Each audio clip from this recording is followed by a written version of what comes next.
Hi guys, a day in my life as your CIC.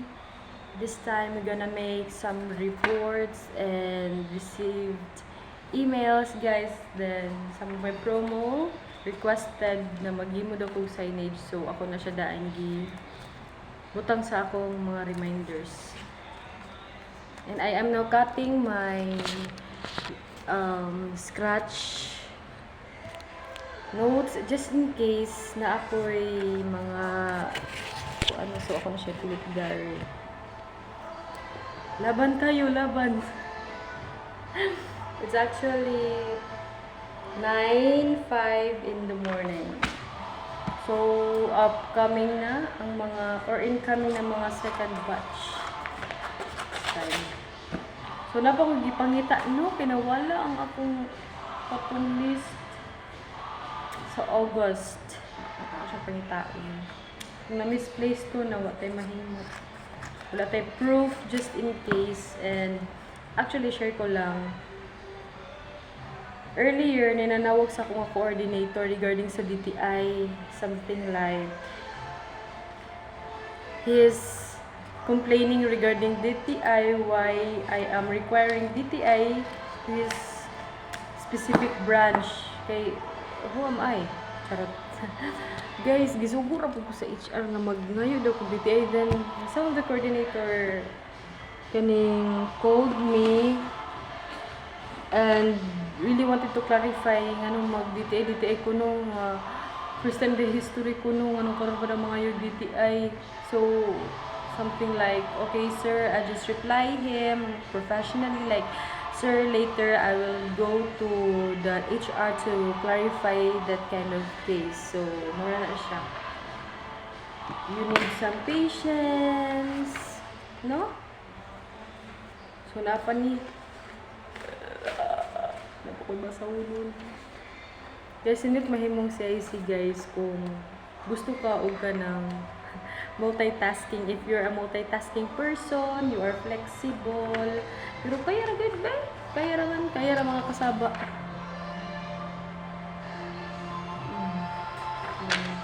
So na ko gipangita karon no banis ako gipagpangita sa akong pangita. I got this pen. Actually gikan sa garden na ko giuli. Sorry naman. Kasi ayokong mag-request palagi ng ballpen eh. Baka maano tayo eh. Masasabihan tayong abusive person. Not knowing na mag-borrow sa tubot, hindi iuli.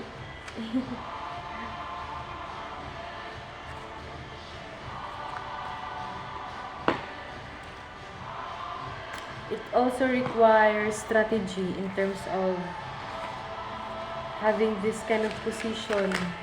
So na pa ni mga PF. No, yung tapos sa CS guys. Grabe ra ka, simple. Simple ra kaayo. Tapos mag-interview pa ka sa mga tao nga nang-apply, nga promo. Under siya sa concession. That's it. And timingan karon guys kay ako ra isa ari sa office. That's why I have the freedom to take video for myself as a documentation, you know. Kay share ko lang, feel ako di ko magdugay diri nga trabaho. It's just a training ground kasi soon I'll take the review, take the board exam, manifesting LPT. Ay, wala na, hiwi na.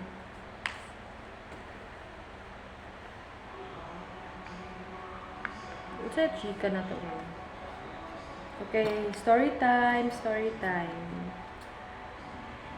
Okay, mga intrusive thoughts lang ako ha. Okay, Miss Joanna, ngano ni abot makagaysan mo? And already got the position which is the CIC. Ang CIC mo siya supervisor guys. You're the supervisor of the promodizer. You are the concession in charge. Mo nang meaning sa CIC, concession in charge. So it means, masaligan ka, bright ka, strategic person, di ka pwede magtanga-tanga. Wala na siya nagpapasa. So that's why always ka mag-atang sa GC kung sa mga nangahitabo. Actually guys, ang CIC, freeload na siya 1 month. So ako kay, naman po ko yung attitude nga something I can afford. Can afford pero gamay sweldo. Kaya ano guys, careful ko no kay if maingan ko nga wala ako kabantay sa GC. So at least wala dili sila kaana nga libre ra ba kag load 1 month. So at least diya pa lang nga time, diya pa lang dili na ako mag-reason out nga bago pa ko no. I have to absorb everything. Dapat fast learner gyud ipakita na to pag college graduate. Actually guys, we're applying this kind of position, CIC. I never knew ang CIC is supervisor day siya. Abi ko, di ba pag mga apply kag mall, binimog ka ng, sa ko lang po nga perspective. Nang apply ko, for I thought, ka ng sales lady ka, like, mamaligya ka diya sa selling area, mamilo, or mag-plaster, magamit, manghindo, anak. But it's actually not, guys. That was really funny. Dito ko nakabantay, naka-sense na ko katong nag-take mig exam. Titingala ko ang akong mga kauban nga take exam, duha ra ila ka page ang ilang ansiran. Ako guys, daghan ko gi-ansiran guys.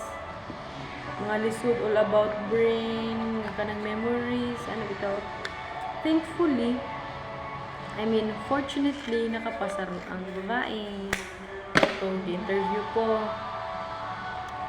Guys, to tell you honestly, unprepared kay ko ato guys. Like, my outfit is not that formal. Like, makita yun ang akong diri nga side. I thought magpasa ko resume. So, sige pa-examan ko. Sige pa-examan me. And then, gi-interview gi-interview ko first. Interview personal, face-to-face. Kaduha, face-to-face gyapon. So, giingin ko, tawagan mo ka. So, that was that moment na, hindi man ko kapasaraan. Ako na dyan accept ba nga, di na ako kapasaraan. It's okay. Pero, naanad na gid ko, hindi na ako dyan ko, daghan ko na-apply nga, dili ko ma-hired. They always keep on telling me, tawagan ra ka. So, pasabot na, pag tawagan na ka, fail na siya para sa kuha. Tawagan ra ka, miss. Una dahil, na ako kapasaraan. And mo to gitawagan ko nila guys through phone call. Kuan kaning they interview me regarding of I guess it was the final interview. So mo to nasipin ako sa kung man nga kasama mo ka na ko daghanay kay sila pangutana churva lulu. And mo to akong gigamit ang akong pagka-competitive ka personal. At the same time ako nang gi-accept nga dili ko kapasaran Sige, papangutan na pa mo ako ng tubagon. Anak ko, gigamit ako pagka-call center, pagka-pageant, woman. Ay, katawaanan kaya to. Kay, pagka next day, tingala ko, naka-receive na ko og call nga. Congratulations! You are the And, which in fact, dugan na din sila nangita og CIC. Kadaghan na nga apply CIC guys nga. Dili daw pasok sa standard ni Ma'am Ava. And, of course, it's an honor for me. I am the chosen one among those.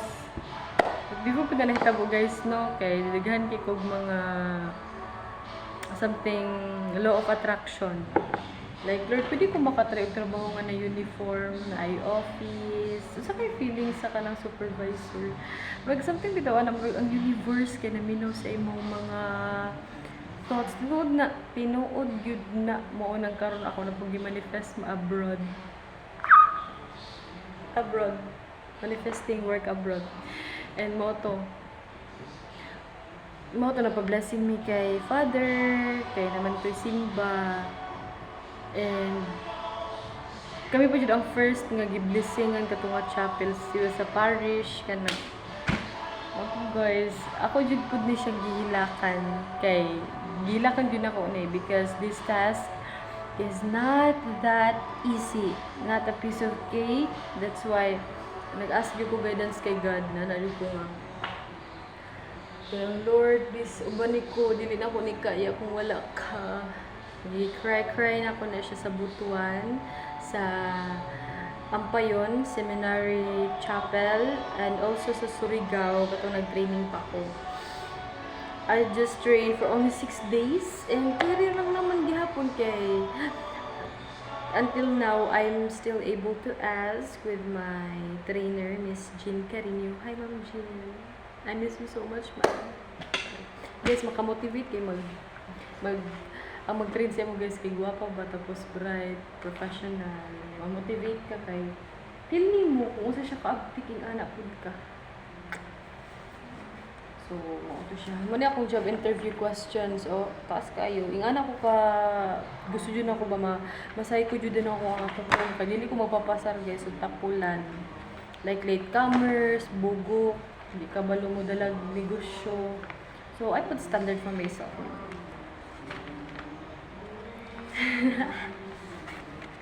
Sunod dito, gipangitabi ako naman ka to.